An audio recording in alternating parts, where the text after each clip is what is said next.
Hola oyentes de Radio Sefarad, volvemos a recorrer la geografía del Yiddish de la mano de Barda Fishbein. ¿Qué tal, Barda? Hola Jorge, hola a los oyentes de Radio Sefarad. Y hoy nos vamos a dirigir a una ciudad que es la ciudad de la zona, la que sigue siendo capital de Rusia y que fue capital de la Unión Soviética, nada más y nada menos que Moscú, ¿no? Así es, Jorge. Actualmente es, como dices, capital de la llamada Federación Rusa, pero Moscú ya había sido capital de Rusia desde el fin del siglo XV, o sea, durante el Imperio zarista. Esto fue hasta el año 1712, y luego ya más cerca en el tiempo se convirtió en la capital de toda la Unión Soviética entre 1918 y 1991, cuando cayó esta unión. Bien, la primera mención a los judíos en esta ciudad data precisamente del siglo XV, lo que permite suponer que por entonces ya residían allí. Pero a mediados de la siguiente centuria, el zar Iván IV el Terrible prohibió que se establecieran los judíos en toda la región de Moscovia, cuya ciudad principal es precisamente Moscú. De modo que recién comenzaron a volver a ella durante la guerra ruso-polaca, que tuvo lugar entre 1645 y 1667, años no obstante en que la prohibición de estancia y residencia de los judíos continuaba vigente, por lo que quienes quisieron quedarse y establecerse en la ciudad acabaron convertidos al cristianismo.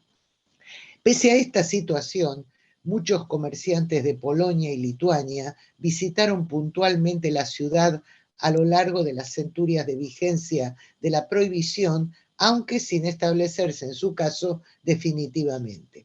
Había excepciones, como por ejemplo, según consta en documentos, un médico de origen judío llamado Daniel Gordon ejerció y vivió en Moscú, como no podía ser de otra manera, en la corte del zar entre 1657 y 1687, ya que era su médico personal. Al igual que un tal Peter Shafirov, que fue uno de los más importantes consejeros de Pedro el Grande. Cuando Rusia anexó a su territorio a Bielorrusia, en el año 1772, creció el número de los judíos residentes en Moscú que llegaron para dedicarse al comercio. La mayor parte procedía de un centro comercial bielorruso de gran relevancia llamado Shklov. Apenas iniciado el siglo XVIII, un judío llamado Abraham Roth abrió una farmacia en Moscú y se le permitió el establecimiento y su estancia en la ciudad debido a que había muy pocas farmacias en la ciudad. Y en las décadas siguientes, muchos judíos dedicados al comercio siguieron visitando la ciudad asiduamente. Y se sabe, por ejemplo, que por entonces existía un matadero de carne kosher, donde los trabajadores eran judíos y habitualmente vivían en el barrio alemán de Moscú. Ellos servían la carne sacrificada según el ritual judío precisamente a estos viajeros comerciantes cuando se desplazaban a la ciudad. Ese mismo año, de 1772, tuvo lugar la primera partición de Polonia, lo que también hizo que afluyeran judíos a Moscú y comenzaran a desarrollar sus actividades allí. Eso no sentó bien a los comerciantes cristianos, que comenzaron a protestar y a elevar sus quejas por la competencia que representaban. De modo que en el año 1791 un decreto imperial prohibió a los judíos registrarse en el rubro de actividades mercantiles en todas las provincias o gubernias del interior. Como se ha dicho y ocurría en otras localidades del imperio zarista, los judíos solo podían permanecer en Moscú durante breves lapsos de tiempo y con la obligación de explicar los motivos de su estancia a las autoridades. Esas personas que acudían para comerciar y permanecer temporalmente en la villa debían alojarse obligatoriamente en una posada llamada Glebovskoye, situada en el centro del distrito donde estaba enclavado el mercado. mercado. El establecimiento era propiedad de una fundación benéfica del Ayuntamiento de Moscú, que éste había cedido para su explotación como posada, con el fin de recaudar el dinero para mantener una clínica oftalmológica municipal. Aprovechando que los judíos no podían alojarse en ningún otro sitio, pronto los precios se hicieron exorbitantes. Asimismo, el que debieran estar allí concentrados durante su estancia hacía más fácil su control por parte de las autoridades municipales, que los acosaba con multas y exigiéndoles sobornos por las más diversas razones. Por otra parte, el papel de los judíos era muy importante para el comercio entre Moscú y las regiones del sur y oeste de Rusia, al igual que para la exportación.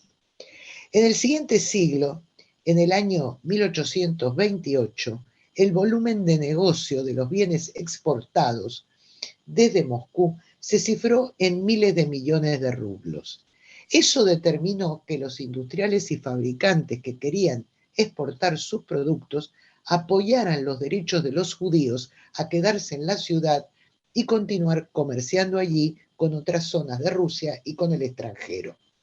Por dicha razón, ese mismo año, 1828, los judíos recibieron autorización para quedarse hasta un mes entero en Moscú y dedicarse a sus negocios. No obstante, tenían prohibido ellos abrir sus propios comercios en la ciudad.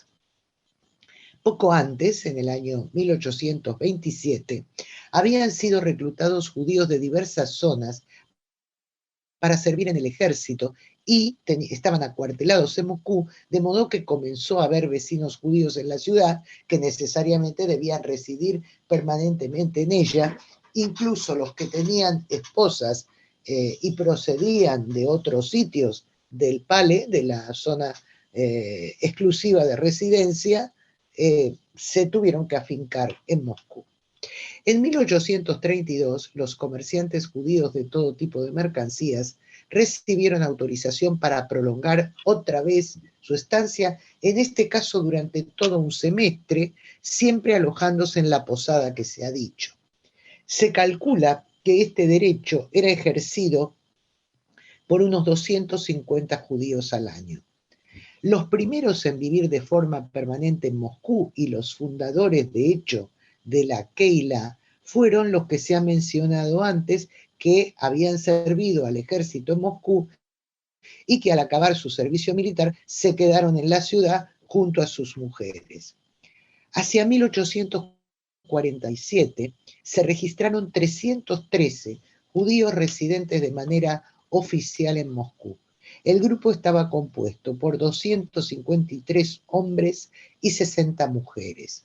Unos 10 años después, ya eran 340 los hombres y 104 las mujeres de este grupo. Cuando el zar Alejandro II, que reinó entre 1855 y 1881, accedió al trono, los judíos que comerciaban al por mayor ya podían alejarse libremente en cualquier establecimiento de la villa. Hacia el año 1861, los que anteriormente ya hemos mencionado habían sido soldados judíos y fueron los primeros en obtener residencia oficial, comenzaron a desarrollar actividades religiosas en 3 casas de culto informales. A finales de esa misma década, las autoridades asignaron un terreno que serviría como cementerio judío en la zona de Dorogo-Milovskoye. A la vez, los judíos fueron diversificando sus actividades y ocupaciones. Ya podían hallarse los grandes comerciantes de siempre, pero también graduados universitarios, sobre todo farmacéuticos y dentistas, y también personas que ejercían oficios artesanos. A partir del año 1865 también comenzó a haber rabinos en la ciudad para dirigir los servicios religiosos, rabinos que se fueron sucediendo uno tras otro hasta el año 1917, el de la Revolución Comunista. También en esa época los estudiantes judíos de la Universidad de Moscú crearon un fondo de ayuda mutua. Nos referimos todavía al siglo XIX, al año 1865. En el año 1871 ya vivían en Moscú, según ciertos cálculos, unos 8.000 judíos, y en la siguiente década ese número se había hecho mucho mayor, aunque los judíos legalmente registrados, según datos censales, seguían siendo los mencionados antes, 8.025 exactamente.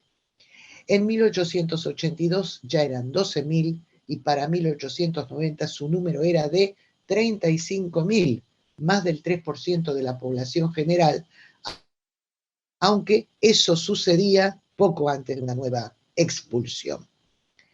Ese mismo año, 1890, se fundó la primera sinagoga de Moscú y un Talmud Torah, es decir, una escuela religiosa elemental.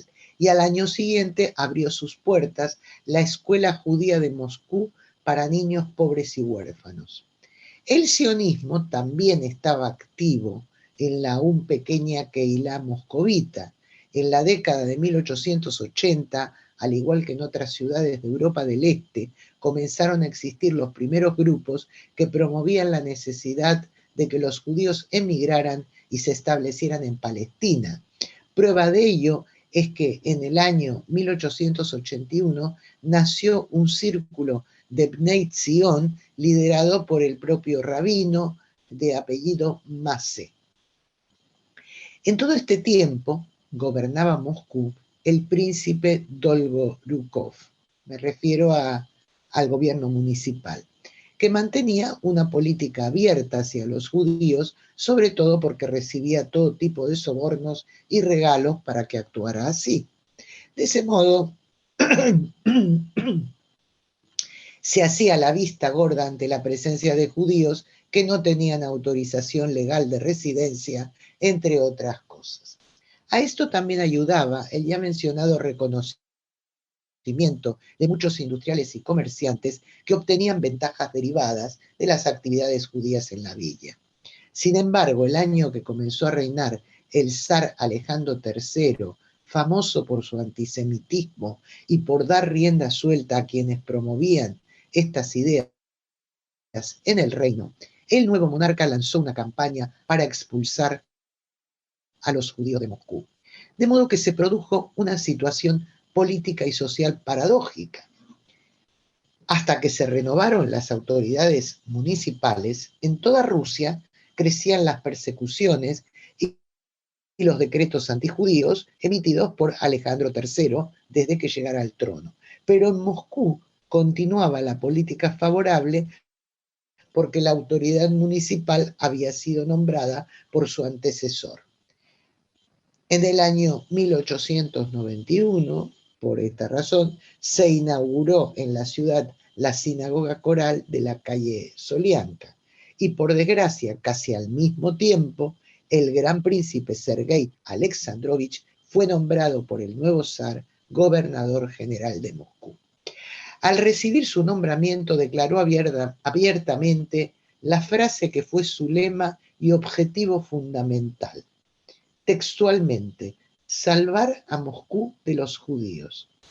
El nuevo responsable municipal fue coherente con ello durante los 14 años que permaneció en su puesto, entre 1891 y 1905. Los pasos para que el gran príncipe cumpliera con el objetivo declarado fueron los siguientes. En marzo del año 1891, cuando fue nombrado, víspera de Pesaj 5651, una ley imperial abolió el derecho de los artesanos judíos a residir en Moscú y prohibió su entrada en la ciudad en el futuro. De inmediato se envió a la policía, que comenzó a proceder a la expulsión de miles de familias, muchas residentes desde hacía décadas en Moscú, algunos de cuyos miembros incluso eran nativos de la ciudad. En un plazo de entre 3 meses y un año, tuvieron que marcharse, de manera que se vieron obligados a malvender sus bienes y, por supuesto, los vecinos cristianos se aprovecharon todo lo que pudieron. En cuanto a los más pobres o a los indigentes que atendía la Keilah, fueron enviados en transportes en condiciones de hacinamiento máximo a diversos puntos de la zona de residencia del imperio. No solamente eso, sino que en el mes de octubre del año siguiente, una orden de esa misma índole ordenó la expulsión de los descendientes de aquellos soldados judíos que se habían asentado en la ciudad en los tiempos del zar Nicolás I. El punto álgido de la expulsión tuvo lugar durante el gélido invierno de 1892. Se prohibió que la prensa informara de lo que estaba ocurriendo y se establecieron recompensas para apresar a judíos que pudieran estar escondidos. Según fuentes de la policía, se expulsaron unas 30.000 personas y solamente permanecieron alrededor de 5.000 judíos en la ciudad, familiares de los antiguos soldados, algunos profesionales porque eran necesarios para la sociedad rusa y personas muy adineradas que compraron su permanencia. La mayoría de los expulsados se instalaron en Varsovia y en Lodz y recomenzaron sus actividades en dichas ciudades, es decir, que se marcharon de Rusia, de cualquier otro punto de Rusia. Tras estos sucesos, se endurecieron aún más los requisitos para los judíos que eventualmente pudieran querer residir o llegar a Moscú. Mientras se producían todos estos sucesos de la expulsión, a mediados del año 1892, al mismo tiempo fue clausurada la sinagoga coral y también 8 de las 14 casas de oración que había. El rabino Minor, que permaneció en la ciudad, pidió que se volviera a abrir la sinagoga y en respuesta se lo expulsó también a él. Esa sinagoga se reabrió al culto recién en junio de 1906, al siglo siguiente. Pero las autoridades tuvieron que detener este tipo de políticas cuando, a raíz de una contracampaña de los comerciantes y propietarios de industrias de la localidad, se demostró que la expulsión de los judíos creaba graves consecuencias económicas con enormes pérdidas al perderlos como intermediarios de negocios entre Moscú y las provincias occidentales o entre Moscú y otros países. Estas importantes fuerzas económicas de la ciudad llegaron a enviar un escrito al ministro de Hacienda de entonces, resaltando la contribución judía a la prosperidad de Moscú. En el decenio siguiente y último del siglo XIX, los judíos volvieron y continuaron implantándose con fuerza en la economía de Moscú y para finales de la centuria, en 1898, el 29,3% del capital declarado por los comerciantes era de propiedad judía. Grandes banqueros y empresarios judíos realizaban sus operaciones en la villa, como por ejemplo el banquero y empresario más importante, Poliakov.